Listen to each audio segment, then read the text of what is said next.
Здравейте! Вие решихте, че съм ви забравил, нали? Нищо подобно. Вчера един татко ми писа по Фейсбук и вика: много ми харесват тия картинки и ми харесва не само, че рисуваш, а и че обясняваш как ги рисуваш.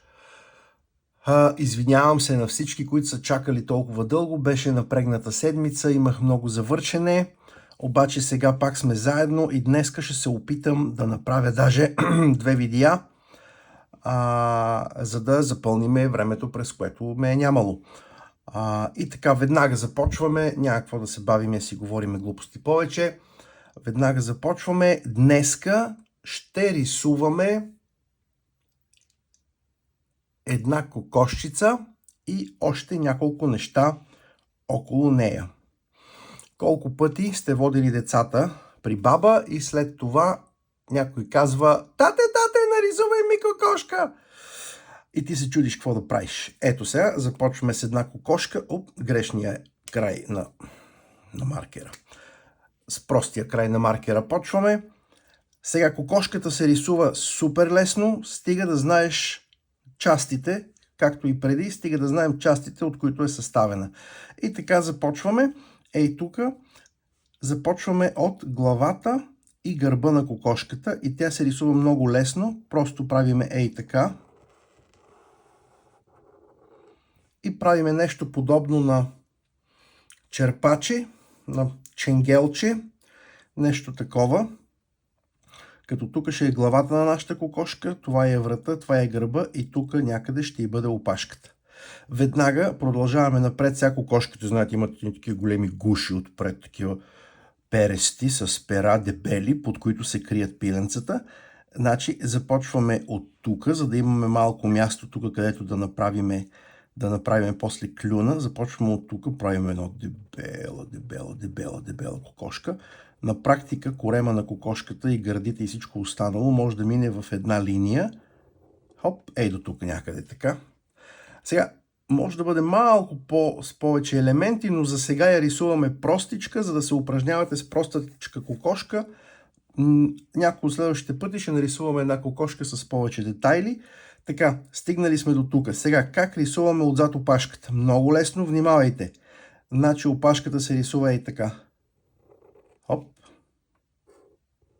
Хоп. Права чертичка и после окръгляме. Права чертичка, късичка. Ето. Една опашка на една кокошка.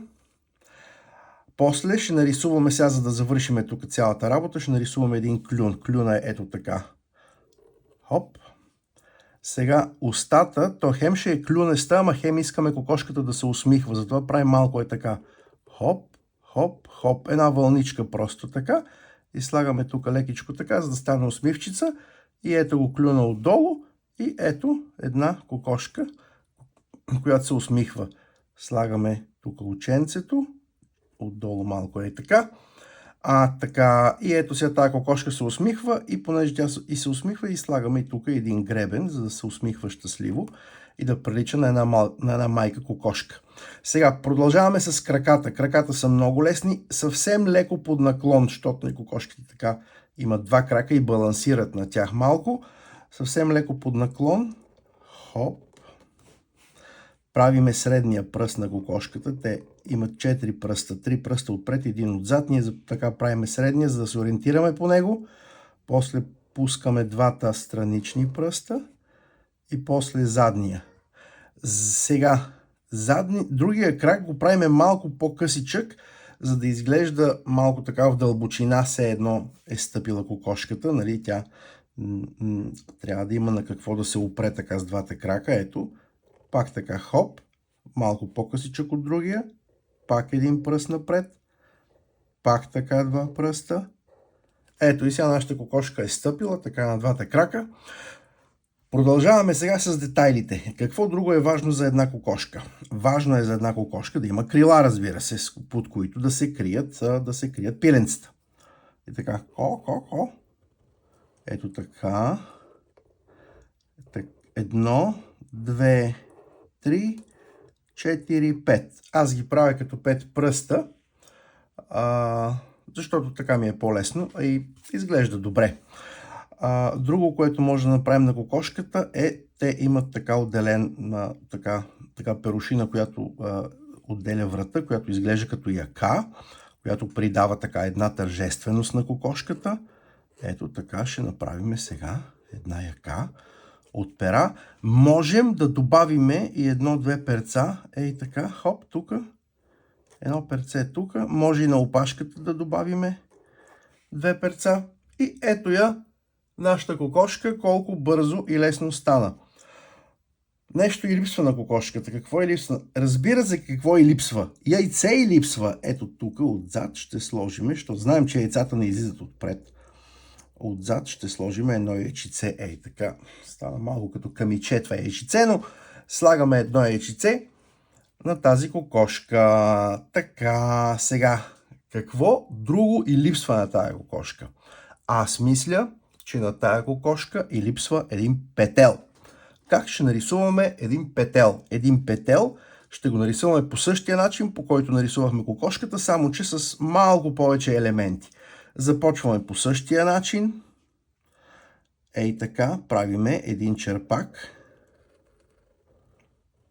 Сега, обаче, като стигнем тук на черпака, знаем, че петела има голяма переста опашка и затова веднага пускаме нагоре-обратно едно перо. Ей така.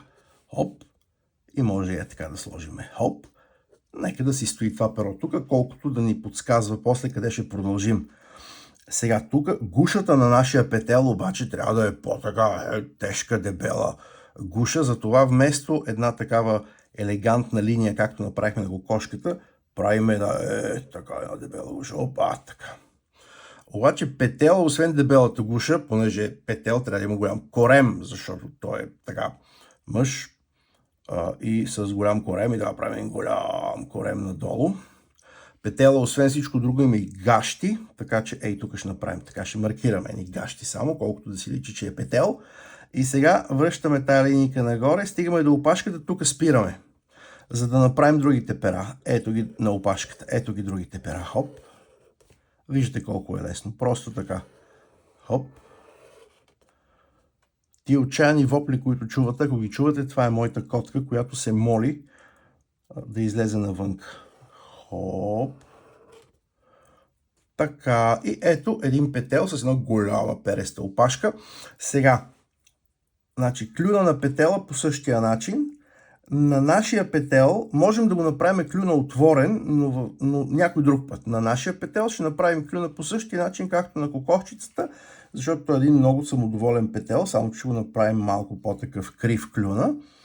Пак така ще направим една. Сега някой ще каже, то петел заприлича на орел. Сега спокойно ще го оправим. Едра, хоп, ето го нашия петел. И той се усмихва също и така, тук така ученцето. Забравихме нещо и на кокошката, сега ще го сложим на петела. Петела има тук едни големи такива, не знам, баба ми на времето им викаше менгиши, което на турски трябва да значи убици. Не знам как се наричат тия неща, но той има едни големи такива червени украшения, същите, но по-малки. Има нашата кокошчица, тя ще направим и така тук отдолу. И сега на петела, обаче гребена не е като на кокошката малка, а е голям. На нашия петел ще направим един гребен, който прилича на офицерска шапка.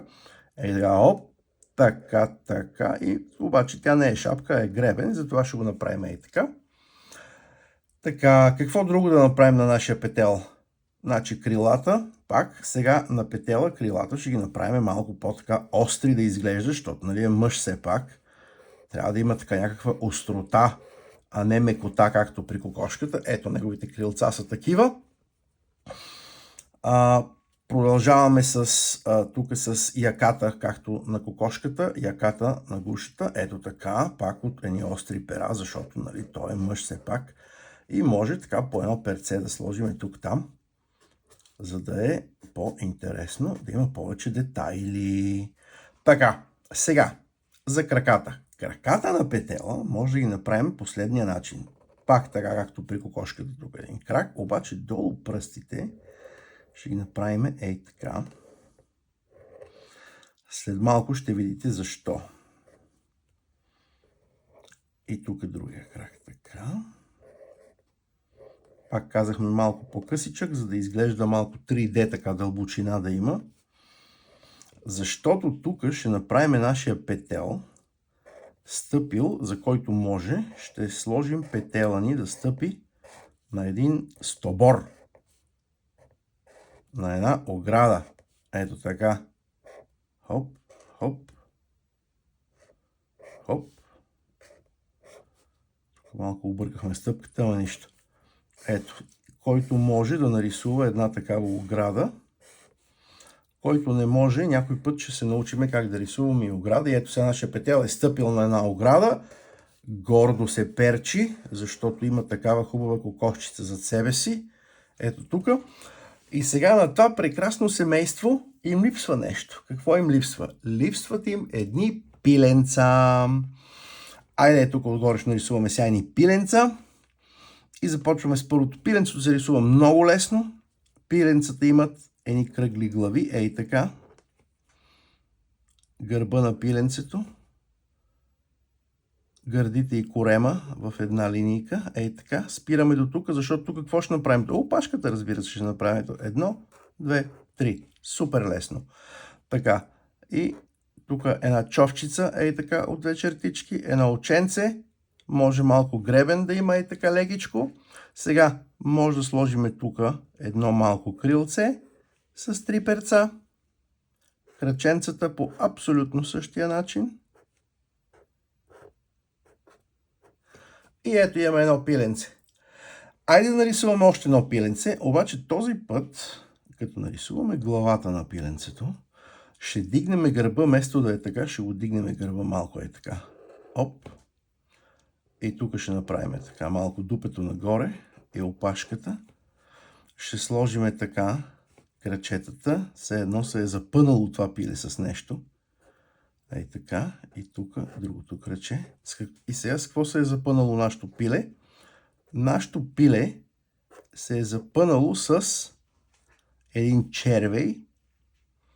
Моята племенница на времето им викаше чевляк. Запънало се е нашето пиле с един червей и ето го, червея тук така. И пиленцето дърпа, а червея се съпротивлява, защото не иска да излезе от земята. То при тези обстоятелства кой ли иска. И ето едно пиленце, което дърпа един червей от земята, защото иска да яде червей. Можем да нарисуваме, ей тук, още едно пиленце. Пак така като това. Пак така с кръгла главичка. Пак така леко дупето нагоре. Но то просто кълве зранца, които е намерило на двора. Ето, и на него ще му сложим малко така.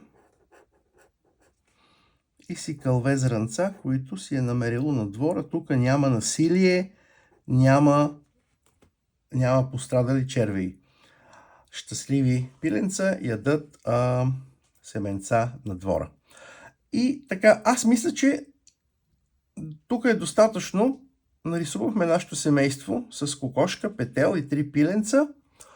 И следващия път ще нарисуваме нещо друго, пак интересно. До нови срещи!